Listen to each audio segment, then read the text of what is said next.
ஒரு ஆளுக்கு ஓரளவு பிரச்சனை கொடுத்தா பரவாயில்ல, அவர் பண்ணுற எல்லா விஷயத்துக்கும் பிரச்சனை கொடுத்தா என்னங்க நியாயம்? அதுவும் அது நல்ல விஷயமா இருந்தால் கூட உனக்கு நாங்கள் இப்படி தாண்டா பண்ணோம் அப்படின்னு சொல்லிட்டு பண்ணுறாங்க. என்னடா சம்மந்தம் இல்லாமல் பேசிக்கிட்டு இருக்கா அப்படின்னு நிறைய பேர் நினைப்பீங்க. ஆனால் சம்மந்தம் இருக்கு. அது என்ன அப்படின்னு தான் இந்த வீடியோவில் நம்ம கீழே இருக்கட்டா பார்க்க போகிறோம். அதுக்கு முன்னாடி நம்ம பேஜை ஃபாலோ ஒன் சப்ஸ்கிரைப் பண்ணிக்கோங்க. தாவேகா தலைவரான விஜய் அண்ணா கிட்ட இருந்து இஸ்லாமியர் நண்பா நம்பிகள் எல்லாரும் தள்ளி இருக்கணும் அப்படின்னு சொல்லிட்டு அகில இந்தியா முஸ்லிம் ஜமாத் சொல்லியிருக்காங்க.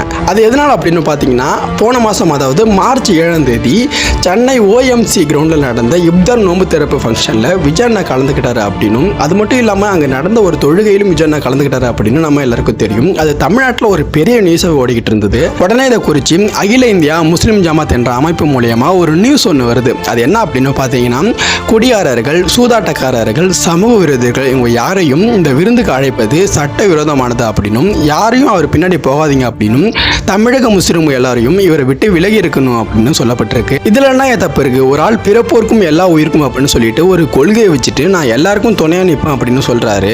அவருக்கு தான் இது மாதிரியான ரூல்ஸ் எல்லாம் போடுறீங்க.